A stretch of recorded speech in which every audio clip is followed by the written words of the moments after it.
Welcome to Star Wars Comics in Canon. The Force is strong with this one.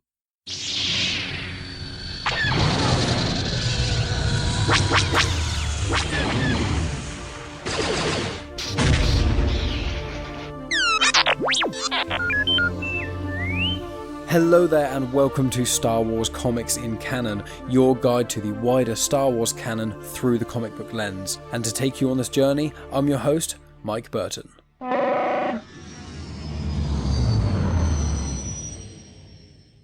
And so brings episode 72. So then guys, this week I'm embarking on yet another chapter of the War of the Bounty Hunters massive 34-issue crossover event. So if you haven't joined in before, make sure you check out episodes 60, 64 and 68. I know there are 3 previous episodes, so this should be the 4th chapter, but episode 60 was the prelude, which is all just kind of wrapping up a lot of the existing storylines from all of the multiple ongoing series that are involved in this crossover. And if you haven't listened to Star Wars Comics in Canon before, I want to clarify I'm going to go through each of these comics, give you bullet points of what the plots are, and talking about the many connections they have to other Star Wars content, including giving species and planets and character information and that sort of thing. And also it serves as a good refresher for people who've read the comics and want more info, or for people who don't have time or the money to be able to read all these comics, but still want to know the plot information and the stories around these big events in the canon. So for this installment, there are 6 comics, and the reading order for this, and the order I'm going to go through, is going to be Bounty Hunters 15, For LOM and Zuckuss 1, War of the Bounty Hunters 3, Star Wars 16, Darth Vader 15, and Doctor Aphra 13. And I also want to clarify that this is the 2nd run of Star Wars, the 2nd run of Doctor Aphra, and the 3rd run of Darth Vader. When we get to the specific comics, I will confirm when they are released and the personnel involved with them, the writer and etc. And I will also read out the crawl before delving into things. So guys, with that all in mind, let's get into the first comic, and this is Bounty Hunters 15 called The Gathering. So it's written by Ethan Sachs, the artist is Paolo Villanelli, and the colour artist is Arif Prianto, and it was released August 4th, 2021. So, here's the crawl. Jabba the Hutt has put a bounty on Boba Fett's head. Valance and Dengar are determined to find Fett first. Valance is desperate to save his old friend Han Solo, who is in the hands of Crimson Dawn, and Dengar has an agenda of his own. Meanwhile, T'Onga and Losha found the Mourner's Whale Syndicate decimated by Crimson Dawn. T'Onga won't rest until the heir to the Mourner's Whale and Unbroken Clan is safe. On Nar Shaddaa, Valance was wounded by the Crimson Dawn assassin Deathstick. Dengar and Valance managed to narrowly escape, but time is running out to find Han and Fett. I want to add in here that I know it's meant to be Han, I can't help but saying Han, that's how Lando says it, even though it's wrong, I'm really sorry guys. But with that all in mind, let's get into the story. So it starts in Coronet City on Corellia, where Vakura enters a safe house. A guard is killed, Deathstick is there, Vakura then kills the other guard because he's either a traitor or he's completely incompetent, and Deathstick gives Vakura the invite to the Crimson Dawn auction, as the Unbroken Clan leader is an old man who's basically just locked himself in a tower since his daughter died, so Vakura is kind of like the by proxy leader. So Corellia should be a place that is familiar to you guys. These War of the Bounty Hunters comics, although Han is not in it, well obviously he is, but he's frozen in carbonite, although he's not in it consciously, there are still a lot of connections to Solo, a Star Wars story. So Corellia is the place where Qi'ra and Han are actually from. And in the previous episode of Star Wars Comics in Canon, number 71, where I tackled the 2020 Aphra comic, the 2nd volume of it, which leads straight into the 1st volume of War of the Bounty Hunters, in that I gave some information about Corellia. So if you want a lot more information on Corellia, make sure you go back and listen to that. But in brief, it's very similar to Earth, 25-hour days, 329 days a year, and the population is about 3 billion. And fun fact, Dengar is also from Corellia. It's also worth noting that although Vakura has been in the run of Bounty Hunters comics, which I've not yet tackled on Star Wars Comics in Canon, the ones that are set before War of the Bounty Hunters, but Vakura was also in the Doctor Aphra comic that I tackled last episode, and she actually gets shot in the eye by Sana Starros. So while this is going on, Dengar and Valance are on Nar Shaddaa. They need to leave, and the only way off they can find is by using some public transport. They get on the ship, and then it's confirmed it's actually going to take 2 days to take them to where they need to go. And Dengar also mentioned Manaru. Now, Manaru is a love interest, primarily from Legends continuity, where she actually stopped Dengar from killing Boba Fett after Dengar found him when he was outside the pit of Carcoon, which is, the Sarlacc. So, in Legends, Manaru actually helps Dengar save Boba. In this, obviously at present time, the whole stuff with Boba Fett hasn't happened. Obviously in the book of Boba Fett, we are likely to get answers to how he escaped the pit of Sarlacc in canon continuity, but all you need to know really is Dengar's got a love interest called Manaru, and as confirmed, I believe in the last installment of All the Bounty Hunters, it was confirmed that Jabba the Hutt is holding her hostage. So meanwhile, Taonga and Losha are on Narkanji. They watch lots of people fighting in like a cage match in essence, and they need to have a crew, so they're trying to find some tough people there. They watch the underdog, Tasu Leech, fight a guy called Rodrigo Battle, which is a really massive Zabrak. Tas is smaller, he's nimble, he manages to not get hit, and he actually cuts off Rodrigo Battle's arm, it's a cybernetic arm, and he also slices off one of his horns. Taonga and Losha say how impressed they were with Tasu, and then he just mentions that Syphac sent him their offer, and he agrees to it. Once again, I mentioned Syphac in episode 71 of Star Wars Comics and Canon. He basically just helps sort out when a bounty gets put out. He distributes it, in essence. Now, Tasu Leech, he's a character whose name should be quite familiar to you guys, because he is actually in The Force Awakens. He's not a very big character in it. I think he has like one line in the whole thing, but he's still important nonetheless. So he's actually in a group called Kanja Club, which obviously came from Narkanji. He speaks a language called Jablogian, and the way you'd recognise him is if anyone has seen The Raid and The Raid 2, which are both incredible martial arts films. There's two main actors in the Raid films, and one of them, the one I'm speaking about, is Yayan Ruhian. He's Indonesian, and in The Force Awakens, it's that part where Rey and Finn meet up with Han and Chewie. Han has collected some Rathtars, which are those absolutely terrifying creatures that like roll. They've got loads of eyes, gigantic mouths and tentacles. And because the Rathtars get let out by accident by Rey, then they go and basically kill the gangs which were hunting Han for the money he owes them. So one of the people there who spoke to Han when Han says something like, you can't trust anything those little freaks say. And then the other guy's like, tell that to Kanja Club. And then he turns and then you see the two guys there and they speak and then subtitles come up. That's who I'm referring to. So Tasu Leech is one of those. He does die in The Force Awakens. I think he gets grabbed by the tentacle of the Rathtar and then eaten. But that was like 30 years after this, so he's still got plenty of life ahead of him before his pretty horrendous death. So Dengar and Valance land on Canto Bight, which is the casino city which you see in The Last Jedi when Rose and Finn head there to try and get the Master Codebreaker. They're trying to be inconspicuous, they walk there and then get confronted by Just Lucky and Ariel Yu. It's confirmed that Dengar owes the Sixth Kin a lot of money. And Just Lucky and Ariel are in the Dr. Aphra comics at the moment, and when I do tackle the Dr. Aphra comic in this episode, you'll hear more about them. But Just Lucky and Ariel Yu leave, assumedly to attend this Crimson Dawn auction, and Valance and Dengar speak to Wen Delphis. Valance and Dengar are talking about how they want to get Solo, and Wen mentions that Crimson Dawn have taken his cargo away from Boba Fett, so now they have to go get it from Crimson Dawn.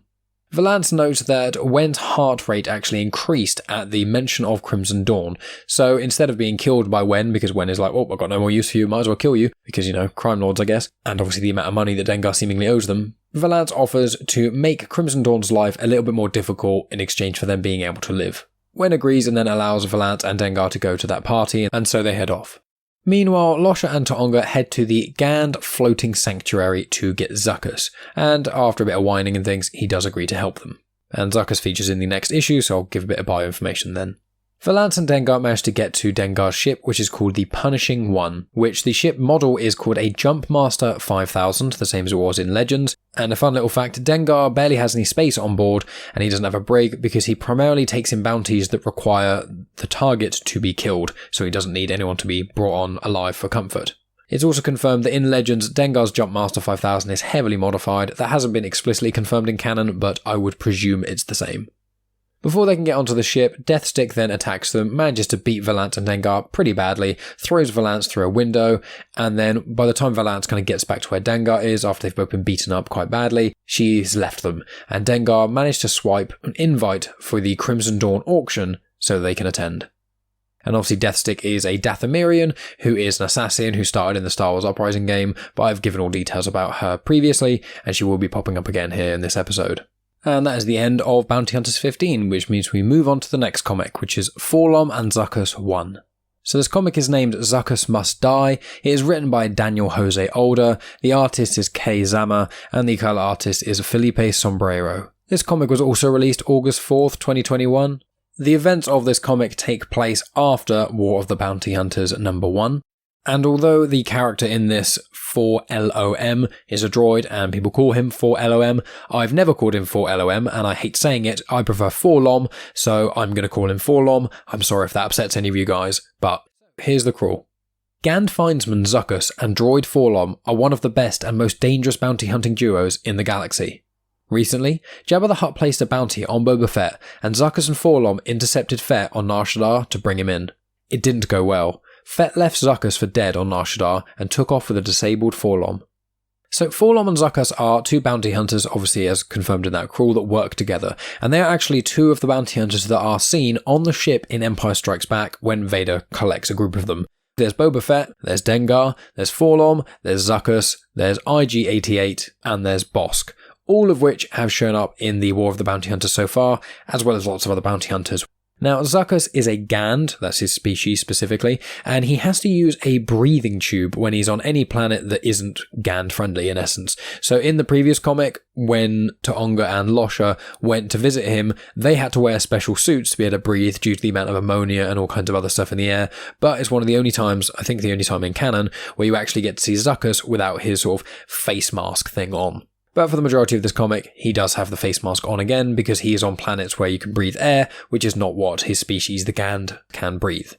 And he's also a findsman, and essentially it means that he has some strange sense to be able to find people. I don't know if that means he's force sensitive in some way. I don't know if that means the Gand in general all are kind of like that. I haven't seen any other Gand in Star Wars like prevalently. I think there might be a couple in the background of certain shots, but generally haven't seen them. And 4LOM is a protocol droid, or was a protocol droid, but the droid model itself, as an LOM units, were created to look like the Gand people, and so when you look at 4LOM and Zuckuss, they look quite similar, especially their eyes and the sort of mouth area. And a lot of the LOM units malfunctioned in some way, and then they became, bounty hunters or assassin droids, things like that. Not dissimilar to the IG units, really. So this comic starts with some Jawas on Tatooine that seem to have found something. Then it cuts to Zuckuss, who is injured. He stumbles into a bar and meets someone called Trott. Now, Trott is the species a lerman. So lermen have appeared elsewhere in the canon. They're at a meter tall. I would describe them kind of like lemurs. They are mammalian, so they are mammals, but they kind of look like 1 meter tall lemur people. They're from Maijito natively, but in season 1 of the Clone Wars, episodes 13 and 14, there is actually a tribe of them on Maradun. And during the High Republic era, there is actually a Lerman Jedi Master called Giktu Nelmo, who was respected for her considerable force powers. So, there are Lerman in the galaxy, but if you really want to see them, Clone Wars is probably your best bet. Unless, obviously, you're reading this comic, and then you'll see. With Zuckuss in this bar talking to this guy Trott, he is sad about 4LOM being destroyed. Trott says that he saw that his head was actually taken by Boba Fett, and then Zuckuss reminisces, working with the person Devar Lompop, who was actually in the previous War of the Bounty Hunters spin-off comic, which was the Jabba the Hutt comic, and she's like, I think hundreds of years old, if I'm not mistaken, and some interesting species. But if you guys want more information on her, then go back and listen to the second installment of War of the Bounty Hunters. So anyway, she commands like a group of bounty hunters to go and find this person and try and kill them. So obviously Zuckuss is a findsman and he's very good at finding people, and the bounty is for someone called Dr. Kriberiz Idolax. Then back to Tatooine, it shows that the Jawas give something to a human. Bit of information about Jawas here. In canon and in legends, it is not known what is underneath a Jawa's hood. They are native to Tatooine, but they are also found across the galaxy in different places because some of them travel a little bit, and they actually can speak 2 languages. The main language is Jawaese, which is what they speak to each other, but then there's also something called Jawa Trade Talk, which is what they use to speak with people who can't speak Jawaese, which is the majority of people, which I presume is kind of almost like a simplified version of the language. And also, fun fact, which confirmed in the Aftermath trilogy of books by Chuck Wendig, it was actually Jawas that found Boba Fett's armor after he escaped the pit of the Sarlacc. Obviously, if you've been watching The Mandalorian Series 2, or if you've read the Aftermath books, you'll know that Cobb Vanth had Boba Fett's armor, and he kind of goes through that a little bit there, but it was first mentioned in the Aftermath books. Back to Zuckuss reminiscing, it shows him and 4LOM find that bounty target they were looking for, and they shoot him. Now, Dr. Kriberi's Idolax is a species called a Caliceto. In essence, they're mosquito people. So they drink blood. You can see them in The Force Awakens as well as in the Darth Maul miniseries. And I can call them mosquito people because Caliceto is inspired by a species' real name, which is Culiceta, which is actually a real genus of mosquitoes. But you get to see them in The Force Awakens for a moment, I believe, in Maz Kanata's castle. So back on Tatooine, that human character is called Ramzin, and they actually give the head of 4-LOM to another Caliceto who yells out revenge when he holds it high. Now, Ramzin's name is Sardis Ramzin, and is actually a stormtrooper deserter. He's in the Certain Point of View book from A New Hope in the story called Born in the Storm, and unsurprisingly, that short story was written by Daniel José Older, who wrote this comic as well. And for any of you who may recognise the name Daniel José Older, he's actually one of the authors who is sorting out the High Republic at the moment. He is doing the High Republic Adventures comics, which are excellent, which I'll be tackling at some point in the months to come. And he also wrote the Race to Crash Point Tower book, and I believe he's also got another book on its way. So back at this bar that Zuckuss is moping around in, he senses 4-LOM. So he runs outside into some alleyways and things, and then sees this genuinely terrifying thing. It's got 4-LOM's head on this giant body with like 8 legs. It's kind of a cross between a mechanical spider and General Grievous with the head of 4-LOM on it, and it's just terrifying. So 4-LOM attacks Zuckuss, yelling out that Zuckuss must die, obviously the name of this comic, and Zuckuss is very sad about it. However, his friends, Trot and a couple of other people that Trot knows, try and help him out and try and fend off 4-LOM. One of them manages to shoot 4-LOM in the head with a sniper rifle. It doesn't seem to kill him, it just slows him down a little bit. People are like tussling with 4-LOM quite a lot, and then Zuckuss, after he kind of snaps out of moping around, charges into 4-LOM and smashes him into a wall. He gets in close and then notices some strange familiarity, and then he senses something nearby. So he runs into a nearby alleyway and finds another Caliceto. It turns out this other Caliceto he found was actually the brother of the doctor he killed in those flashbacks when he was with 4-LOM.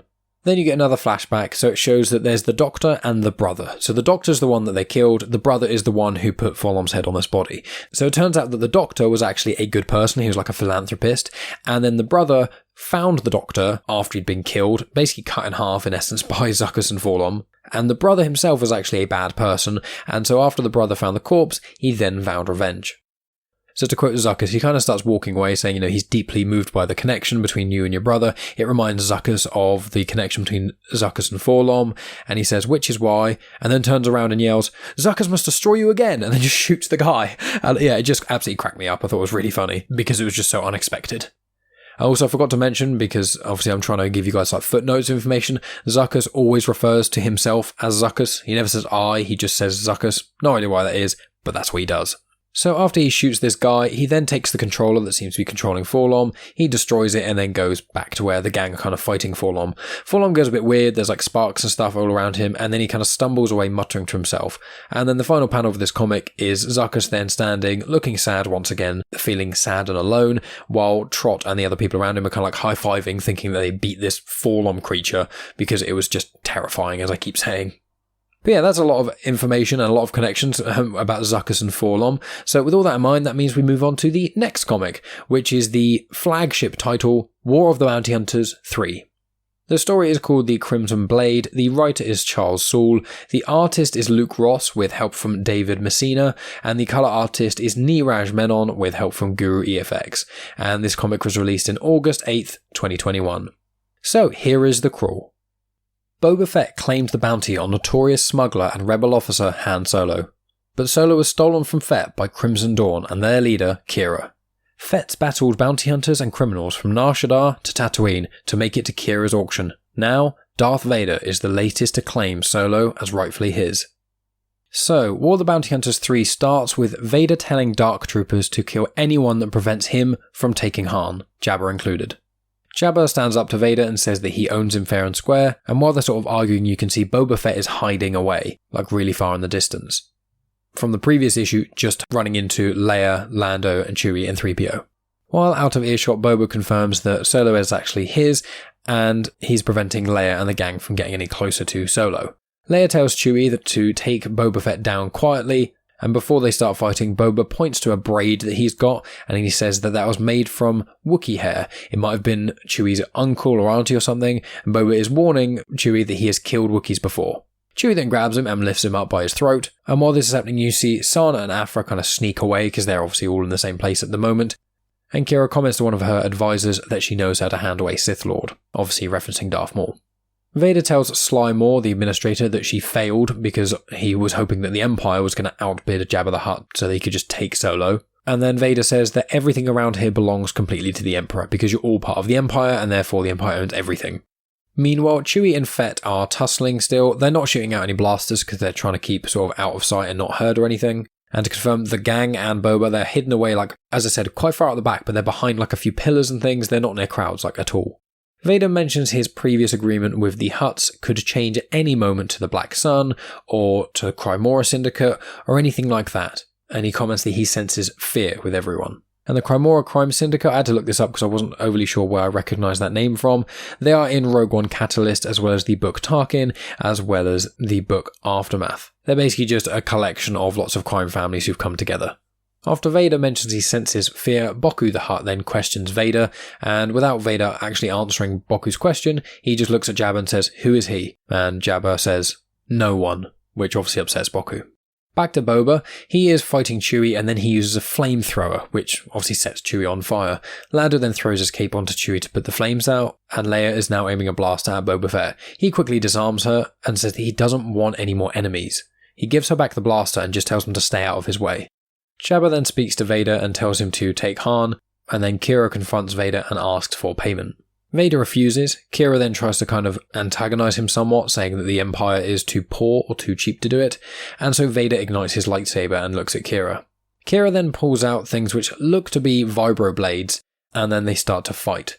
Vader notes that she's trained quite impressively, and that she is using the art of Teras Kasi, which is something that Darth Maul taught to Dryden Voss, and it seems that Dryden Voss then taught Qi'ra. Now, this is obviously set about a decade or so, if not a little bit more, after Solo. And obviously in Solo, Dryden Voss is killed, and then Qi'ra is then directly connected to Maul. So one would expect that Maul probably trained Qi'ra further. And you already get to see in Solo that Qi'ra is still very well trained in hand-to-hand combat. It's also worth noting that the elite Praetorian Guards from the sequel trilogy in Last Jedi, and also the Emperor's Red Guard, the Imperial ones, that are seen in Return of the Jedi, both of those Red Guards are also trained in the art of Teras Kasi. It's a specific art for combating Jedi. And Teras Kasi actually first appeared in Legends. It was in the Shadows of the Empire, but there's actually a game called Masters of Teras Kasi. So Vader and Qi'ra continue to fight, and eventually Vader grabs Qi'ra with the Force on her throat, lifting her in the air. She flicks the bottom of her weapon's hilt, which reveals a secret compartment. Some mini explosives fall out of the hilt and fall towards Vader. They explode and seem to hurt him a little bit, and then he uses the Force and pushes out all around him. Now in the Legends game The Force Unleashed, that was called the Force Repulse. I don't know if in canon it's still called that, but it's basically Force pushing out from every direction. After Vader's Force push and everyone's kind of knocked to their feet, a few people sort of charge at Vader that are members of Crimson Dawn. He easily slices through them and then approaches Qi'ra, saying that few know Teras Kasi and it'd be a shame to kill her. And before he can bring down his blade, he then senses Skywalker, because Luke is nearing the Vermilion base in his X-Wing. While distracted, Qi'ra then manages to get away and speaks with Marlo, who is from Solo: A Star Wars Story. She's on the ship. She is an Imrusian, she has chalk-like skin, and worked for Dryden Voss. And interestingly, she was actually created using concept art that was originally for Qi'ra before they decided to make Qi'ra human instead of alien. When out of earshot, Qi'ra then says on some comms, because Vader got Solo, you know what to do. And then it's also confirmed that Admiral Piet sorted out a comlink from Vader to the X-Wing, which has Luke on it. Vader tells Luke that he feels his presence, and he will cut Solo in half if Luke does not come to him. And so that's where War of the Bounty Hunters 3 ends, with Vader with his blade lifted in the air. Looks like he's about to cut Solo, who is frozen carbonite, in half. Nice little cliffhanger there. So with that in mind, we move on to the next comic, which is Star Wars number 16. It's called Missing in Action. It is written by Charles Soule, the artist is Ramon Rosanas, and the colour artist is Rachelle Rosenberg. It was released August 18th, 2021, and here's the crawl. Luke Skywalker joins Starlight Squadron to rescue Alliance leader Mon Mothma from an assault led by Imperial Star Destroyer Ultima II. During the mission, Luke has a vision of Darth Vader, which leads him to believe Vader is coming for Han Solo. Now, Luke must make his way to a planet called Qi'ra.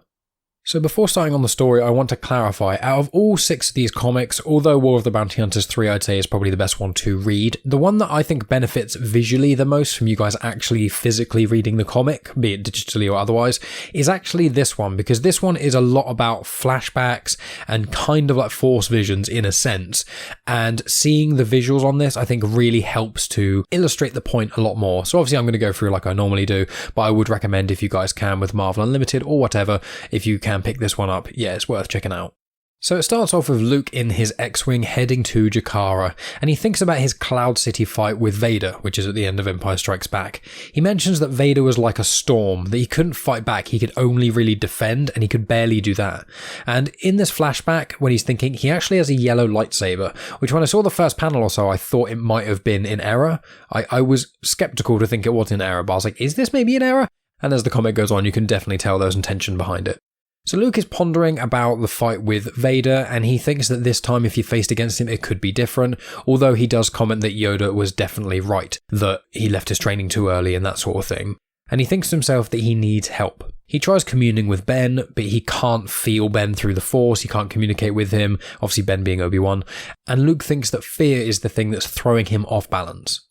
Meanwhile, in this Crimson Dawn ship, you've got Lando and Leia are arguing about getting involved when they can see, Darth Vader's there with Han Solo and all those crime lords and whatnot. And so Leia communicates with Luke using the comms. She asks him for a distraction so they could then kind of sneak in there, grab Han, get him out of Carbonite, and then once he's out of Carbonite, they'd actually be able to leave with him. Luke says that he's on his way, and there is a Star Destroyer in orbit of the planet Qi'ra, with Admiral Piet on board. Now, Admiral Piet, his name is actually Firmus Piet, and he was actually in Empire Strikes Back as well as in Return of the Jedi. So in Empire Strikes Back, you see him get promoted when the Empire enters the Hoth system, and one of the Star Destroyers entered too close to Hoth and alerted the rebels to their presence, which was Admiral Ozzel, who's got a nice little moustache. Vader says that, you failed me for the last time, and then chokes Ozzel on screen. You watch him die, and then Piet is the next in line, and he steps up to the plate and becomes Admiral. And Piet actually stays the Admiral for pretty much the rest of his Imperial career. However, he does die in Return of the Jedi because he is at the helm of Vader's Star Destroyer, the Executor. And as I've mentioned numerous times across episodes of this podcast, the Executor, after having an A-Wing crash into the bridge, it fell into the Death Star 2 and got destroyed, killing Piet and everyone else on board. So, yeah, that's who Piet is, because you probably would remember his name, because I think I've mentioned him a couple times, mainly with Ozzel. But yeah, so continuing with the story, so Piet's on board the Star Destroyer, and he sends out some TIE fighters against Luke, and there are a lot of them, like probably 20 plus. Luke flies around, and he notices there's lots of other ships around there, which obviously are from the other crime syndicates and things. So he flies near the Sontul Pride ship, and the Sontul Pride, you may remember them from the first run of Aphra comics. There was a Rodian who was in charge of the Sontul Pride, and then 000 went in there and basically enslaved most of the Sontul Pride, and then used their home base to stretch out across the galaxy from there and kill all the local other sort of crime syndicates nearby, because obviously 000 along with BT-1 have a lot of firepower, and a lot of people don't expect a protocol droid and an astromech to be able to kill armies. But that's who the Sontul Pride are. I don't know if 000 is at the helm of this at the moment. He's not involved in any of these comics. I think that 000 is going to get some sort of return in the Aphra comics, because it got mentioned in one of the Aphra comics recently, but, who knows? I'm sure that will happen at some point in the future. But anyway, Luke is flying his X-Wing, and he flies near the Sontul Pride ship, and the Sontul Pride say that they're not going to shoot the TIE fighters first, because then it'll be an attack on the Empire, but if the TIE fighters hit their ship, or they attack first, then they might be able to do something. To clarify, they're just talking this amongst themselves. Luke doesn't openly communicate with the Sontul Pride, he just flies near their ship. So the TIEs are missing Luke's X-Wing, they do hit the Sontul Pride ship, and so the Sontul Pride set out some fighters. The fighters then engage with the TIE fighters, they're firing and shooting among each other, and then Luke manages to fly out of the way in all that commotion. The Star Destroyer that Piet is on then destroys the Sontul Pride's ship for basically getting in the way of the Empire, and then the Star Destroyer was going to shoot Luke's X-Wing, but instead Vader tells them to open up comms. And then Vader tells Luke to come down or he'll kill Han Solo. And then Luke has more flashes of the Empire Strikes Back battle, and they're really cool. As I said, I'm not going to spoil them here or go through them because it's much more of a visual thing, but they are very interesting. And then the final panels of this comic, you've got Leia in the Vermilion, the Crimson Dawn ship, and she is panicking and things, and Luke says to her that he's really sorry. He's not ready to face Vader yet, and you just see his X-Wing flying away from the Vermilion, and yeah, that is where the comic ends. Obviously, that was a very quick comic, there's not that many connections, but as I said, it is quite vision heavy, and a lot of it is like slightly altered scenes from Empire Strikes Back with Luke. There's one scene where Luke like cuts off Vader's hand instead of the other way around. There's lots of cool little things like that. They're very interesting and kind of getting into the mind of how Luke perceives Vader and how powerful he is to fight against, etc. So yeah, it's really cool, especially if you're a big fan of Vader. So with that in mind, we move on to our penultimate issue of the third installment of War of the Bounty Hunters, and this is Darth Vader number 15, and it's called The Assassin's Choice. So it's written by Greg Pak, the artist is Raffaele Ienco, the colour artist is Jason Keith, and this issue was released in August 25th, 2021. And as you can expect by now, here comes the crawl. After Exegol, Darth Vader understands the true might of the Emperor's power. Vader must destroy Luke Skywalker, the one threat to his restored position. But others scheme in the shadows, and the dangerous Crimson Dawn Syndicate rises to challenge the galactic structure. Vader and his servant Ochi begin to uncover the truth. But can Ochi truly be trusted? Now you should recognise the name Ochi because he was in The Rise of Skywalker, but he's also been in the previous, well, almost this entire run of Darth Vader comics really. Interesting character, someone that I didn't think after seeing him in Rise of Skywalker would be such an interesting character and would even be involved in the Vader comics, but, you know, kudos to Greg Pak for involving him. And this issue is very Ochi-centric. So although it is a good read, it is probably the least Darth Vader comic that you could read in this run at least. I think there is a reason for it. I mean, personally, I think the reason is probably because all of the comics are kind of having to follow the lead of the War of the Bounty Hunters, so certain comic issues are a little bit slower, but, you know, reading them all together is still a very enjoyable ride, and I hope it's enjoyable for you guys to listen to me talking about them as well, and about the many connections involved. So with that in mind, let's get into the story. So Ochi is speaking to Vader via the comms, and Vader is telling him to go into this bar. He goes into a bar, he fights a Chagrian, which is one of those individuals who is generally blue-skinned and has sort of long tentacles down the side of their heads. Maz Armeda from the films, who you get to see, he's in the Clone Wars and that sort of thing. He's a Chagrian, and also there's a character called Buckets of Blood that's in the High Republic, and it's the High Republic Adventures. It's quite a fun character. He is also a Chagrian. Also, I don't know if it's Chagrian or Chagrian. I think it's Chagrian because it's Chagrian, but apologies for pronouncing things differently.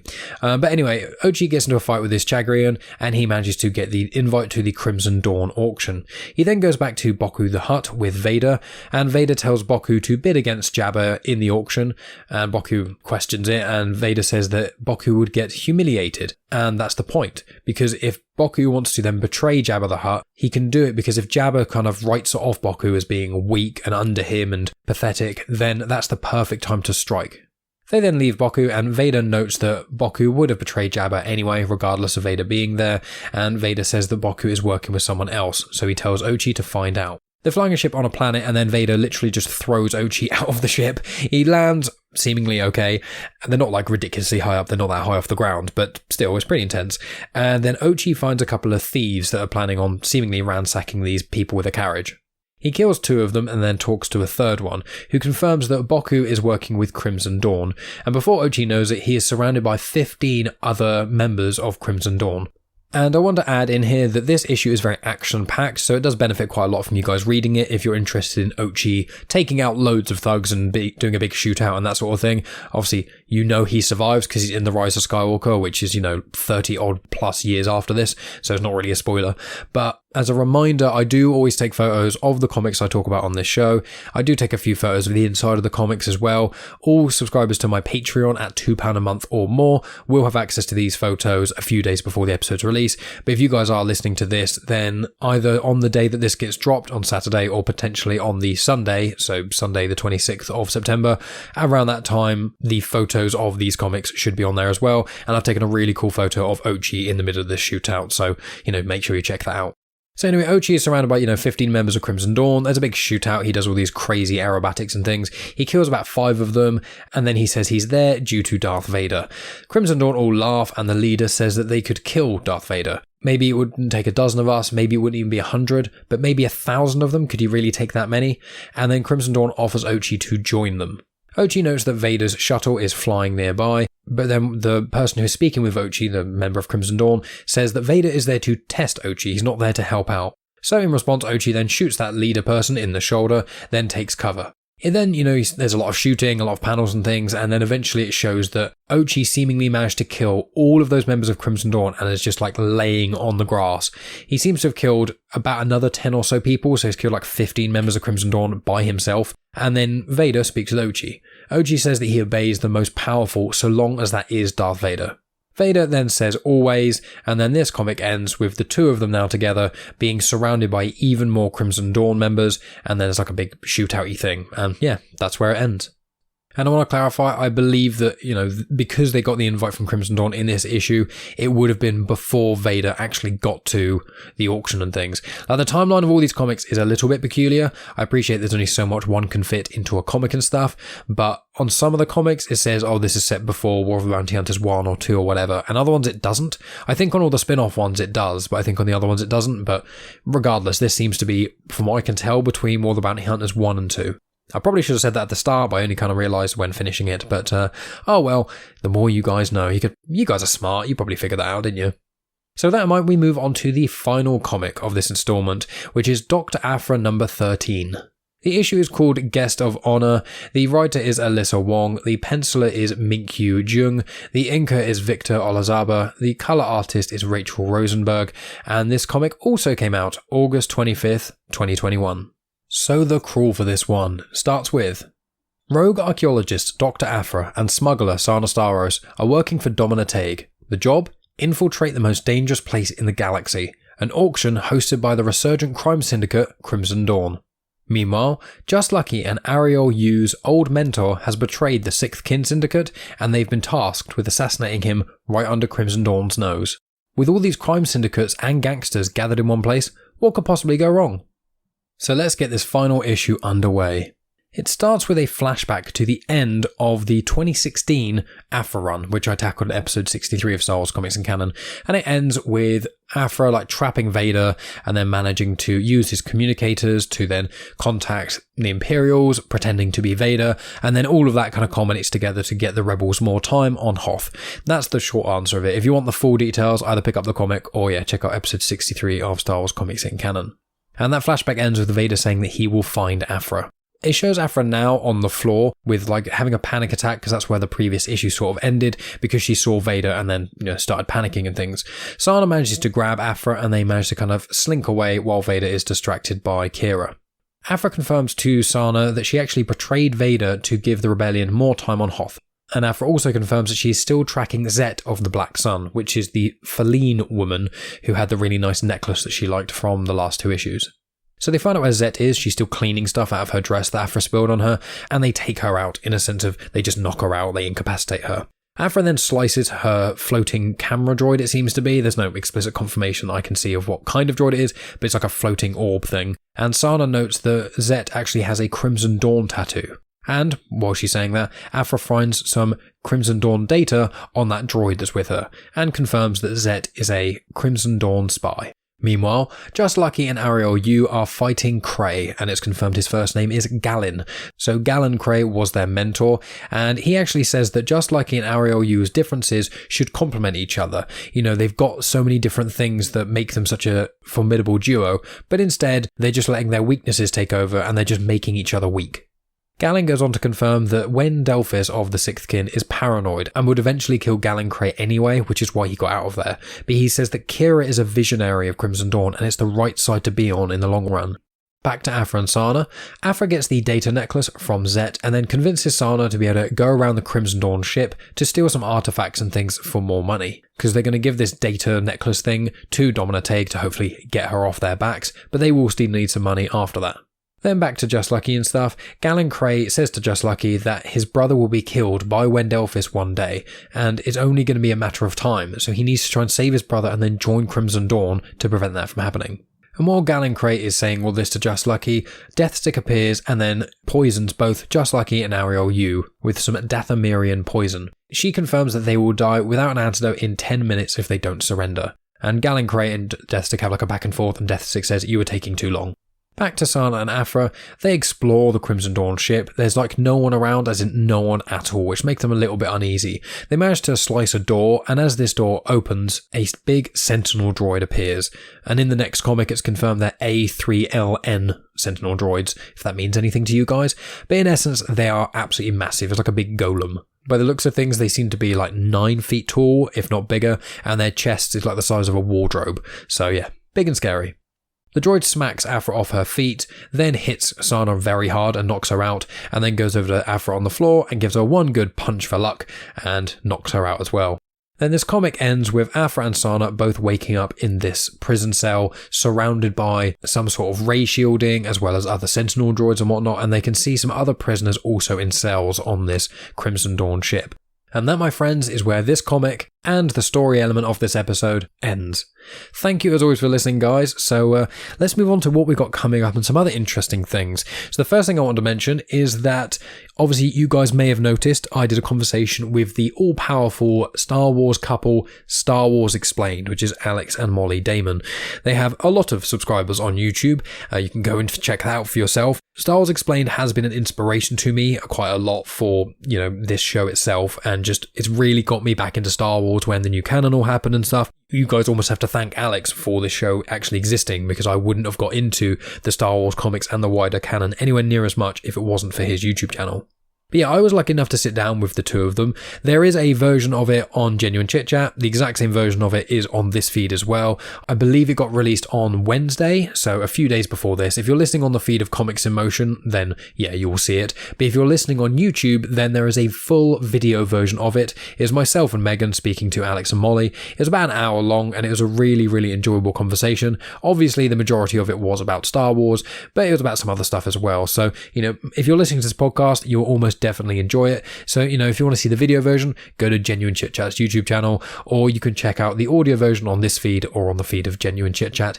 Either way. But if you do enjoy it, please make an effort to tweet at Star Wars Explained on Twitter, or tag them and stuff on any of the other social media places. I just know they're a bit more active on Twitter, and let them know how much you enjoyed our conversation, because it would just mean the absolute world to me. And this is quite a big guest, and in the realm of Star Wars content creators who aren't like adding and contributing to the Star Wars canon, YouTubers and such like, they are a big deal. It was incredibly gratifying being able to talk to them, but obviously, I want to keep growing the show, and I want to keep being able to get bigger and bigger guests where I can. And this is the kind of thing which, with you guys listening as a community, if you could retweet the episode on Twitter, which it will be up at the point of this recording, it's got like a little snippet of our conversation that you will be able to find. If you could retweet that, if you can send it to some of your friends, anyone you know who likes Star Wars, check if they like Star Wars Explained, and if they do, aim them towards the conversation I had with Alex and Molly, because it would mean the absolute world to me. But aside from that, what have we got coming up? So next week should be my next book review. I've recorded a little bit of it now, so I'm hoping that next week I'll have recorded the rest of it. So it's going to be about Into the Dark, which is the third book in the first wave and first phase of the High Republic. It's by Claudia Gray. It's a fun read. I thoroughly enjoyed it. I read it quite a while ago now. For being completely honest, I'm like 2 books ahead at the moment, because they release every 6 months they seem to release 3 High Republic books. So I'm going to vaguely, when they do a new release, try and do a book review like every 2 months or so. Maybe a little bit more quick than that, I'm going to kind of see, but some of the books are quite chunky, so it does take a little while to not only just read them, but also then make enough notes and things so that when I actually talk to you guys about them, it's interesting enough as a book review, but also you guys do get a bit of tidbits of information to take away with yourselves. So that book review is going to be up next week. As always, they are spoiler free normally for a while. I think with this one, it'll be, I don't know if I'll split it into 2 or 3, but there will be at least a portion that is spoiler free, and I'll give people ample warning before I delve into the slightly more spoilerish territory. It has been out since January, so I'm kind of leaning more so on spoiling certain elements of it. I wouldn't necessarily reveal the ending, but I think I would reveal more of the plot details, because at the time, the book didn't necessarily seem like it was having a big impact on the rest of the High Republic. And then when some more comics started to get out and things about the Drengir, then it became a lot more prominent and a lot more important. So that's going to be the next one. And then the book review after that, which will probably be in about a month or so, I guess, will probably be The Rising Storm by Cavan Scott, which is the next adult book in the first phase, but the second wave of the High Republic. I'm currently reading Race to Crashpoint Tower, which is by Daniel José Older, and that is the junior read read book. I just needed a break from something too intense because the junior read books are only like 150 odd pages and it's quite big text and quite small pages, so they're quite easy to get through quite quickly. And then I'll be getting on to Into the Shadows, which is by Justina Ireland. So, I will be trying to get those book releases out. I'm going to try and make sure I read them all before January 2022 because that's when the next wave of book comes out. So there'll be the junior reader novel and the main adult novel will come out in January, and then the young adult novel will be coming out in February. So really, with my book reviews, I've inadvertently done it in release order because they released the adult book and the junior novel at the same time, and then about a month later they released the young adult novel. So didn't mean to do it in that way, but I did. Maybe I'll continue doing it in that order. Probably. We'll see. But let me know what you guys think about that. I know a lot of you have been really enjoying my book reviews, and I noticed that the numbers for the book reviews are generally quite high, so clearly a lot of people are listening to them, which I do appreciate. And then the week after that will be the first batch of the 2020 run of Star Wars comics. So that'll probably be, I think it's the first 5 or 6 comics. I seem to recall the first arc is only like 3 or 4 comics long, but then there's like a mini arc that's like 2 comics long, so I'll probably tackle those.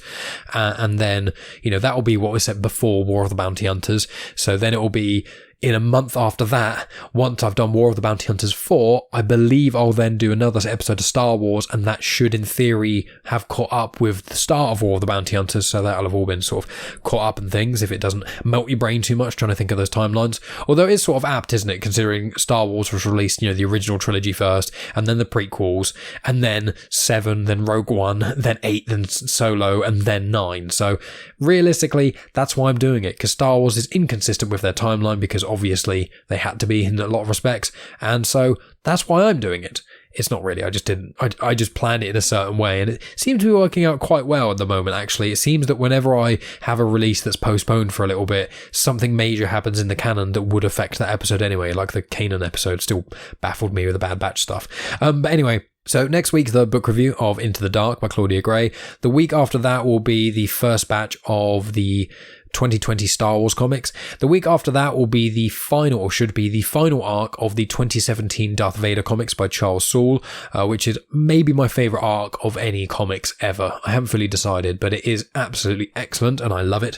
I think it's like 8 issues though, it's 7 or 8, so it's going to be quite a chunky one. But I do recall 1 or 2 of the issues. There's not a lot that specifically goes on. It's quite visual. So I should be able to fit that in one episode without too much issue. And then the week after that would be Dr. Aphra, but obviously I've all caught up with that. So I think the next thing I'm going to be tackling is probably Bounty Hunters. So obviously at the moment we're doing War of the Bounty Hunters, and in this very episode I did a comic with Bounty Hunters, which is mainly about Baylor Valance, who was in the Target Vader miniseries that I tackled a while ago on Star Wars Comics and Canon. So I'll probably do the first arc of that. I believe there are 3 arcs in Bounty Hunters before it gets to War of the Bounty Hunters. So I presume that by the time I fully finish War of the Bounty Hunters, I will almost be finished with the Bounty Hunters comics as well. And then after that, it will loop back round, and then I'll be on War of the Bounty Hunters 4. And then after that, I'll be on the next batch of Star Wars. And then after that, I will then start on the 2020 run of Darth Vader. And then after that, I'll be back to the second volume of Bounty Hunters, and then probably a book review. We'll see. I'm getting quite ahead of myself. It is obviously only about a month or so until Halloween, and I am planning on doing 1 batch of the Vader's Castle comics by Cavan Scott. They're by IDW Publishing, and they're basically anthology horror comics which are suitable for all ages, and I've got a batch of them. I haven't read them yet, I've been saving them, so I think I'll be reading that around Halloween. I think that'll be quite a cool thing to do then. And I know that there's a third one that should be coming out at Halloween, which is Ghosts of Vader's Castle as well, so I'll need to pick up, there's like 3, I think. There's something of Vader's Castle, Return to Vader's Castle, and then Ghosts of Vader's Castle, or something along those lines. So I'll be tackling them probably in about a month's time as well, so we'll see. I'll have to take a look at when War of the Bounty Hunters comes out, and when Halloween is and all that sort of stuff, because I think I'd want to release the Vader one before Halloween. So yeah, I'll figure it out and I'll let you guys know nearer the time.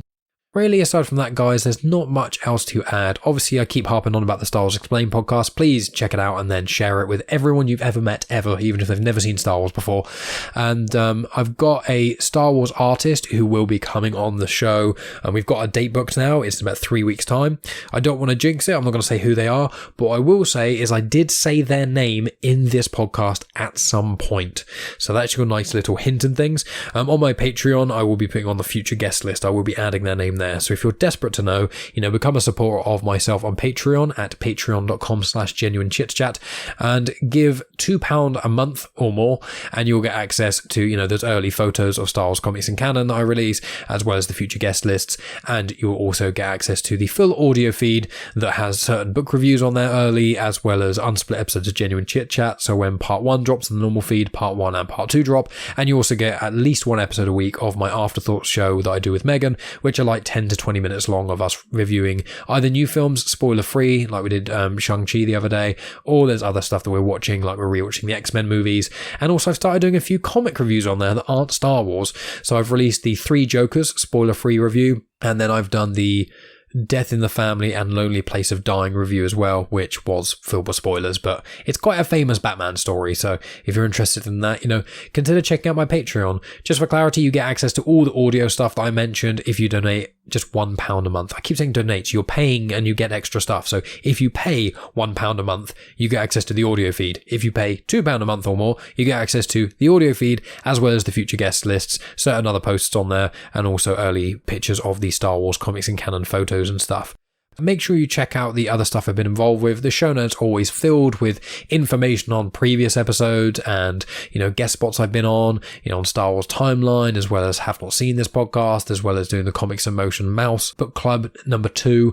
I also had Jack from Comics in Motion. He came on my show a couple weeks ago. And then I've also got Rhea that I just recorded an episode with her this week. So that'll be out tomorrow, or at least part 1 of that will be out tomorrow with Rhea. And that's a lot of fun, that podcast. We had a good laugh, and it ended with us talking about how we would touch Jeff Goldblum's bum. So, if you want to hear that desperately, become a Patreon, because you'll hear that the day after this is released. If you're not a Patreon supporter, you're just a normie listener, which is perfectly fine, then you will have to wait another week after that. But yeah, review this show, Comics in Motion, on anywhere that you listen to your podcasts, or if you're listening on YouTube, comment, tell me what you thought, give it a like, share with your friends, check out my Patreon, patreon.com/genuinechitchat, check out my show, Genuine Chit Chat, reach out to me on social media, tell all your friends about me, scream my name from the rooftops, and have a good time. That's the main thing here. I really appreciate you guys all listening to the show, especially up to the end where it's all just rambling nonsense. I appreciate each and every one of you. I will talk to you next Saturday with the Into the Dark book review, and as always, guys, may the Force be with you.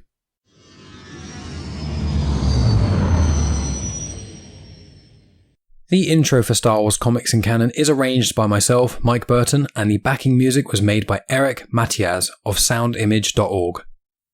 You have just experienced host, creator, everything elser of Genuine Chit Chat, and also the host and creator of Star Wars Comics in Canon, found on the Comics in Motion podcast, Mike Burton.